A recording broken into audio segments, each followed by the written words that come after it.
Good afternoon, welcome to business lunch. Stock markets ఉదయం నుంచి లాభాలు ట్రేడ్ అవుతున్నాయి. సెన్సెక్స్, నిఫ్టీలు రెండు లాభాల బాటలో కొనసాగుతున్నాయి. నిఫ్టీ ఇన్ఫాక్ట్ 6050కి కిందకు దిగి వచ్చేందుకు నిరాకరిస్తోంది. ప్రస్తుతం మార్కెట్స్ ట్రెండ్ పై మనతో విశ్లేషణ అందించేందుకు అనలిస్ట్ కుటుంబరావు గారు సిద్ధంగా ఉన్నారు. సో కుటుంబరావు, 6050 దగ్గర చాలా స్ట్రాంగ్ సపోర్ట్ కనిపిస్తుంది market. Clearly extremely narrow range లో మూవ్ అవుతుందండి. మార్నింగ్ మనం షో చేసినప్పటి నుంచి కానీ ఇప్పుడు వరకు కూడా కనుక వెబ్కాస్టింగ్ దగ్గర నుంచి ఇప్పుడు వరకు జస్ట్ 20 పాయింట్స్ నిఫ్టీ మూవ్మెంటే చూసాం మనం. ఆన్ హయ్యర్ సైడ్ కానీ డౌన్ సైడ్ కానీ టోటల్ బ్యాండ్ అనమాట. ఇన్ఫాక్ట్ సెన్సెక్స్ లో అయితే 50 పాయింట్సే కనిపిస్తుంది. క్లియర్లీ సెన్సెక్స్ కూడా స్ట్రాంగ్ రెసిస్టెన్స్ కరెంట్ లెవెల్స్ నుంచి కనిపిస్తుంది అనమాట. ఎందుకంటే లాస్ట్ వీక్ గెయిన్స్ ఏవైతే ఉన్నాయో అవి ఇవాళ మార్నింగ్ గ్యాప్ అప్ ఓపెనింగ్ వచ్చిన తర్వాత కన్సాలిడేట్ చేసుకోవడానికి మార్కెట్ చూస్తుంది. ఇన్ఫాక్ట్ నిఫ్టీ కూడా 6050 6070 మధ్యలోనే స్ట్రాంగ్ కన్సాలిడేషన్ కనిపిస్తుంది. ఫ్రెష్ ఫాలో బయింగ్ రావట్లేదు మార్నింగ్ నుంచి. సర్ప్రైజింగ్లీ వాళ్ళ వాల్యూమ్స్ కూడా కొంచెం తక్కువ ఉన్నాయన్నమాట. ఫ్రైడే నాడు కానీ థర్స్డే నాడు కానీ చూసిన ఎగ్జోబరెంట్ వాల్యూమ్స్ అయితే వాళ్ళ కనపట్లేదు.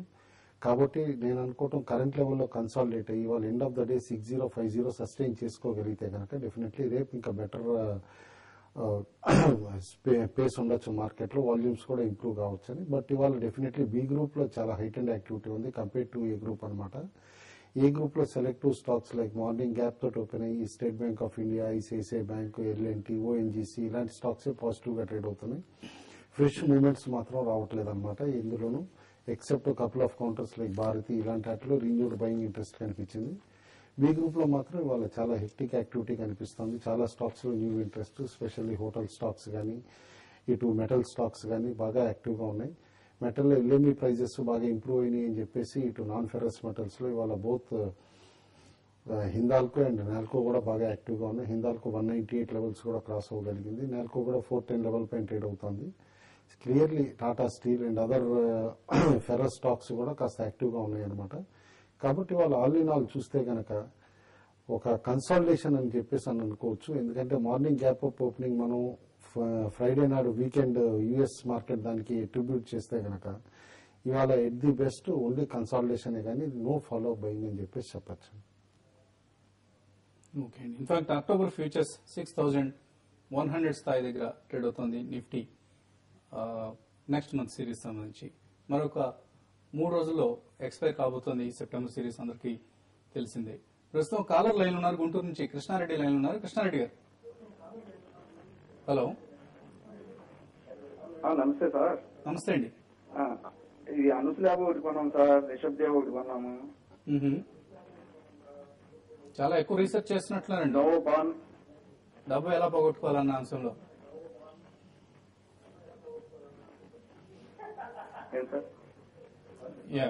So Rishabh Dev, Anoos labs and నవోవా. అనూస్ ల్యాబ్స్ రిపీటెడ్ గా మనం చెప్తున్నాం అండి. ఓన్లీ ఆపరేటెడ్ కౌంటర్, ఫండమెంటల్స్ తోటి బ్యాక్డ్ అప్ కాదు. But still on and off news ఇచ్చి న్యూస్ వచ్చినప్పుడల్లా కూడా కపుల్ ఆఫ్ డేస్ 10% 15% ర్యాలీస్ రావడం, తర్వాత ఫిజిల్ అవుట్ అవడం కూడా మనం చూసాం. ఏ స్టాక్ అయితే కొత్తగా ఐపీఓ చేసి విత్ ఇన్ 1.5 year అటు బోనస్, స్టాక్ స్ప్లిట్ అన్ని కూడా చేసిందంటేనే కాస్త ఆలోచించాలన్నమాట. It is more an stock market play కానీ ఇటు ఫండమెంటల్ మ్యానుఫ్యాక్చరింగ్ ప్లే కాదని Anoos labs one of the best examples. Rishabh Dev కూడా మీకు పెన్నీ స్టాక్ అనమాట. ప్రిఫరబ్లీ అవాయిడ్ చేయండి అలాంటి స్టాక్స్. బెటర్ స్టాక్స్ చాలా ఉన్నాయి మార్కెట్ లో మీకు ఈ టైం అప్పుడు, ఎందుకంటే రోబస్ట్ గా ఉంది market. Novopan purely buyback story, speculative bet అని చెప్పేసి కూడా రికమెండ్ చేసాం అప్పుడు. స్టిల్ అదే లెవెల్స్ లో ట్రేడ్ అవుతుంది. 36 to 39 రేంజ్ లో మూవ్ అవుతుంది అనమాట. 42 క్రాస్ అయితే కనుక స్ట్రాంగ్ మూవ్ కూడా రావచ్చు. ఈసారి రిజల్ట్స్ కూడా బెటర్ గా ఉన్నాయని చెప్పారు. కాబట్టి by that time maybe stock can touch 48. Okay అండి. సో చాలా మంచి కంపెనీలు ఉన్నాయండి, ఫండమెంటల్స్ చాలా స్ట్రాంగ్ గా ఉన్న కంపెనీస్ లో ఇన్వెస్ట్ చేయండి. ఇటువంటి పెనీ స్టాక్స్ ను, ఇటువంటి సత్తా లేని కంపెనీలను విడిచిపెట్టండి, వాటి జోలికి వెళ్లొద్దు. చాలా కంపెనీస్ ను మనం రికమెండ్ చేయడం జరుగుతుంది, మోడల్ పోర్ట్ఫోలియోస్ రూపంలో కావచ్చు, లేదా డైలీ ప్రోగ్రామ్స్ లో, అలాగే ప్రాఫిట్ ఎవర్ ట్రేడ్ అన్న సబ్స్క్రిప్షన్ బేస్డ్ ప్రోగ్రామ్స్ లో కూడా మనం చక్కటి స్టాక్స్ రికమెండ్ చేస్తున్నాం. అటువంటి స్టాక్స్ ని పిక్ చేసుకోండి. కవిత నెల్లూరు నుంచి లైన్ ఉన్నారు. కవిత గారు, హలో. ఓకే అండి. సో కవిత కాల్ కట్ అయినట్లుగా కనిపిస్తుంది. అలాగే మనం మార్నింగ్ కూడా అనుకున్నాం బ్యాంకింగ్, ఐటీ వంటి కౌంటర్స్ లో ఇంకా చాలా స్ట్రాంగ్ యాక్షన్ గమనిస్తున్నాం. సో మరికొంత స్టీమ్ మిగిలింది అనుకుంటున్నారు ఇటువంటి సెక్టర్స్ లో? ఉందండి, ఎందుకంటే ఇది జస్ట్ ఆన్ అండ్ ఆఫ్ వచ్చిన ర్యాలీ కాదనమాట, ఫ్లాష్ ఇన్ ద ప్యాన్ కాదు. మన లాస్ట్ 2 months నుంచి 3 months నుంచి కూడా చూస్తే కనుక బ్యాంకింగ్ లో ఎక్స్ట్రీమ్ అవుట్ పెర్ఫార్మెన్స్ కనిపిస్తుంది. And it is not without fundamentals అనమాట, విత్ ఫండమెంటల్స్.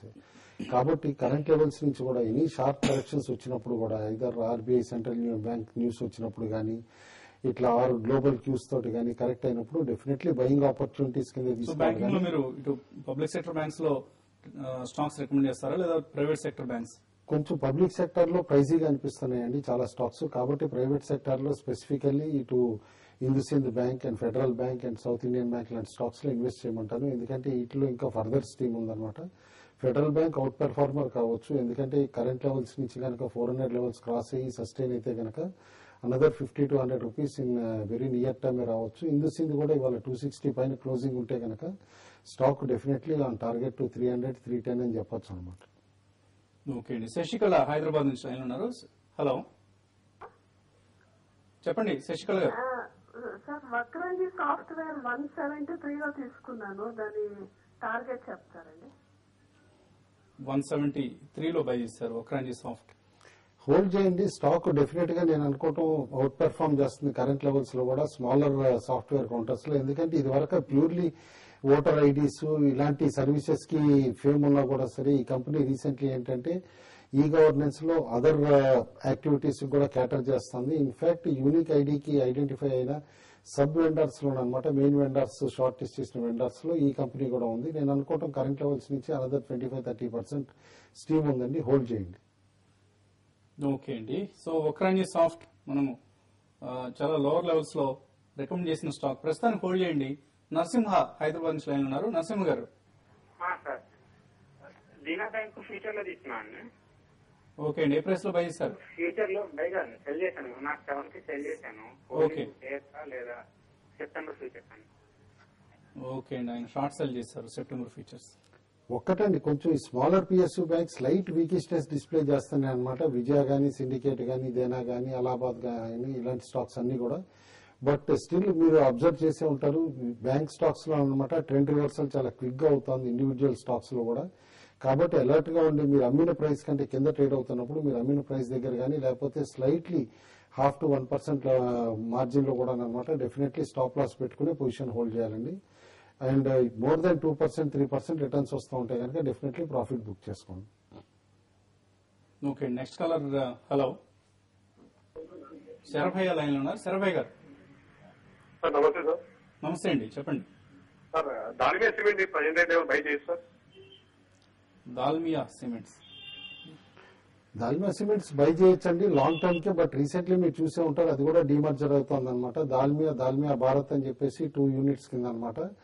అండ్ రేషియో కూడా ఆల్రెడీ మెన్షన్ చేసేసారనమాట. ఆల్రెడీ అమాల్గమేషన్ నోటీసెస్, ఇది డిమర్జర్ నోటీసెస్ కానీ అన్ని కూడా ఇష్యూ చేయడం అయిపోయింది.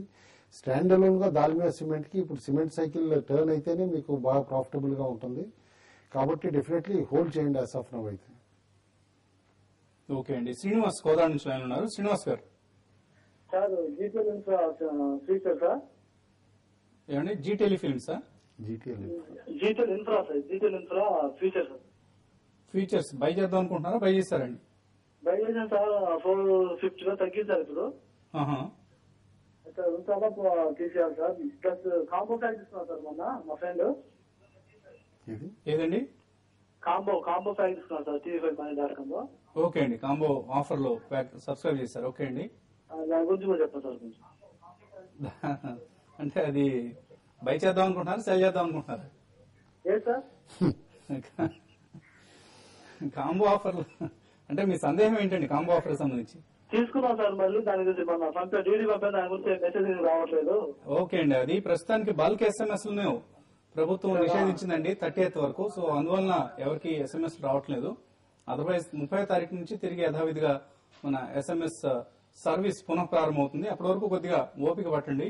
జీటీఎల్ ఇన్ఫ్రా ఎటువంటి సలహా ఇస్తారు? మనం చెప్పామండి, ఎప్పుడైతే రిలయన్స్ కమ్యూనికేషన్ తోటి టవర్ డీల్ ఇది అనౌన్స్ చేశారు జీటీఎల్ ఇన్ఫ్రా, ఆ డీల్ సక్సెస్ఫుల్ కాకపోవచ్చు, ట్రాన్స్పరెన్సీ లేదు, more over only for interchange of debt అని చెప్పేసి తర్వాత అనుకున్న విధంగానే డీల్ కాల్ ఆఫ్ అవటం కూడా అయింది. అప్పటి నుంచి స్టాక్ కూడా వీక్నెస్ డిస్ప్లే చేసింది. ఓవరాల్ గా ఈ స్టాక్ లో ట్రాన్స్పరెన్సీ లెవెల్స్ కూడా కొంచెం వీక్ అని చెప్పాలి. ఎందుకంటే జీటీఎల్ గ్రూప్ ఇది వరకు టెయింటెడ్ గ్రూప్, బట్ రీసెంట్లీ బాగా పెర్ఫార్మ్ చేస్తుంది. బట్ స్టిల్ అన్నమాట కాస్త ల్యాక్ ఆఫ్ క్లారిటీ ఉందండి. ఎట్ హయ్యర్ లెవెల్స్ మాత్రం ఈ స్టాక్ మీరు ఎంటర్ అవ్వకుండా ఉండాల్సింది. మీరు బై చేసిన price I think on the tower deal announcement అప్పుడే బై చేశారనమాట. కరెంట్ లెవెల్స్ లో కూడా స్టాక్ ఇంకా వీక్ ఉంది. ఎనీ రీబౌండ్ లో మీ ప్రైస్ దగ్గరకు వస్తే ఎగ్జిట్ అయిపోండి. ఓకే అండి, అది జీటీఎల్ ఇన్ఫ్రాకి సంబంధించిన సమాచారం. సో మార్కెట్స్ సేమ్ స్టీమ్తో ముందుకు సాగుతున్నాయి. 140 పాయింట్స్ లాభంతో సెన్సెక్స్, 39 పాయింట్స్ లాభంతో నిఫ్టీ ట్రేడ్ అవుతున్నాయి. ఇప్పుడు మరొక చిన్న బ్రేక్ తీసుకున్నాం.